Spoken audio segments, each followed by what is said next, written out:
பயத்தோட நடுக்கத்தோட யாருக்கு பயப்படணும்னா தேவனுக்கு பயப்படணும் ஒன்று. இன்னொன்று என்னென்னா அவ்விசுவாசிகள் பாருங்கள், எத்தனை ஆளோட வார்த்தை கேட்டாலும் விசுவாசம் இருக்கவே இருக்காது. அவங்களால விசுவாசிக்க முடியாது, அற்புதங்களை பார்க்க முடியாது. அவங்க வாழ்க்கை என்னைக்கு வெறுமையாக தனிமையாக எப்போது வருத்தத்தோடு தான் இருப்பாங்க. ஆனால் அவிசுவாசியோடைய வாழ்க்கையில் என்னைக்கும் அற்புதத்தை பார்க்க முடியாது. அவிசுவாசியானவன் பரலோகத்தில் போக முடியாது. இன்னொன்றுன்னா விசுவாசம் என்பது கிரியினுடைய விசுவாசம். விசுவாசம் செத்த கிரியை, கிரியில்லாத விசுவாசம் செத்த விசுவாசம் பைபிள் சொல்லுது. அப்போது உங்கள் வாழ்க்கையில் விசுவாசம் இல்லைன்னா நீங்கள் பரலோகம் போக முடியாது. நான் விசுவாசிக்கிறேன்னு சொல்கிறது மாத்திரமல்ல, நம்முடைய வாழ்க்கையில் விசுவாசிச்சா கிரியை நடக்கணும், அற்புதங்கள் நடக்கணும், அதிசயங்கள் நடக்கணும். இயற்கைக்கு அப்பாற்பட்ட காரியங்களை தேவனை கர்த்தர் நம்ம வாழ்க்கையில் செய்யணும்னா முதல்ல அடிப்படையானது காரியம்னா விசுவாசம். ஒரு நாளில் மத்திய சுவிசேஷத்தில் நீங்கள் வாசித்தீங்கன்னா இயேசு கிறிஸ்து ஒரு கிராமத்துக்கு போகிறாரு. போகும்போது அங்கே இருக்கிற ஜனங்கள் மத்தியில் அற்புதங்கள் செய்ய முடியல. ஏன் செய்ய முடியலன்னா இயேசு கிறிஸ்துவ அவங்க விசுவாசிக்கல. அப்போ அந்த கிராமத்தை விட்டு கர்த்தர் வெளியே போனார். என்ன காரணம்னா வானம் விட்டு சர்வ வல்லமையுள்ள தெய்வமே வந்து மனுஷகுமாரன் வடிவெடுத்து இயேசு கிறிஸ்து தன் மெஸ்ஸியாவை வந்து தன் ஜீவனை ஒப்பு கொடுக்க வந்தார். ஆனால் அற்புதங்களை செய்ய முடியல.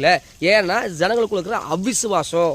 ஒரு அவிசுவாசம் அற்புதங்களை தடுத்து விடும். தேவ பிள்ளைகளை அதே போல பரலோகத்தில் நீங்கள் போக முடியாது. அவிசுவாசத்தோடு இருக்கிறீங்கன்னா நீங்கள் பரலோகத்துக்குள்ள என்ன முடியாது, போக முடியாது. அதுக்கப்புறம் அருவருப்பானவர்கள். இந்த உலகத்தில் அருவருப்பு நிறைய பெருகிட்டே இருக்குது. விபச்சார பாவம், வேசுத்தன பாவம், ஆண் புணர்ச்சி, பெண் புணர்ச்சி, இன்னுமாய் சுய இன்பங்கள், பல அருவருப்பான பாவங்கள் தேசத்தில் காதில் கேட்க முடியாத அளவுக்கு பாவம் பெருகி இருக்குது. இவங்கெல்லாம் பரலோக ராஜ்யத்துக்கு போக முடியாது. இந்த வேதம் நான் சொல்லுங்க, இந்த வேதம் சொல்லுது அருவருப்பானவங்க பரலோகம் போக முடியாது. நீங்கள் யோசித்து பாருங்க, தேவன் ஒரு ஆணையும் பெண்ணையும் படைச்சாரு. ஆனால் ஆணோடு ஆண் பெண்ணோடு பெண் இன்னைக்கு அவலட்சணமான காரியங்கள், இழிவான இச்சைகளையும் செய்கிறாங்க, மிருங்களோடு சைனிக்கிறாங்க, பாவ அருவருப்புகளை துணிகரமாக செய்கிறாங்க. இதெல்லாம் பாவம் இல்லை, என் சரீரத்துக்கு உணர்வாச்சு, நான் எப்படி வேணா செய்வேன், எப்படி வேணா வாழ்வேன்னு சொல்றேன். உங்களுக்கு தான் ஆண்ட சொல்றாரு, அருவருப்போடு இருக்கிற உங்களுக்கு ஆண்ட சொல்றாரு, நீங்க பரலோக ராஜ்யத்துக்கு போக முடியாது. உங்களுக்கு வழி இல்லை, சத்தியம் இல்லை. ஏன்னா பரலோக ராஜ்யத்துக்கு போக முடியாது.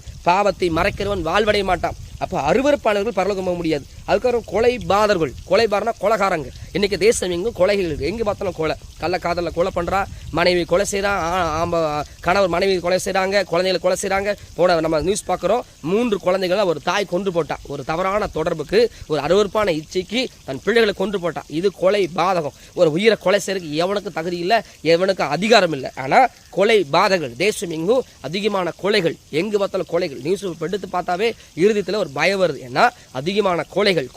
அப்போ கொலை பாதர்கள் போக முடியாது. அதுக்கப்புறம் பாருங்க, விபச்சாரக்காரர்கள். தேசத்தில் விபச்சாரம் பெருகி நிற்குது. நம்ம இந்தியாவில் ஒரு குழந்தையை பாதுகாக்க முடியல, 80 வயசு பாட்டியை பாதுகாக்க முடியல. என்ன காரணம்? பாவ இச்சையின், விபச்சாரத்தின், வேசத்தன பாவங்கள், துர்மார்க்கத்தனங்கள், அருவருப்பான கண்ணில் காதில் கேட்க முடியாத அடுத்த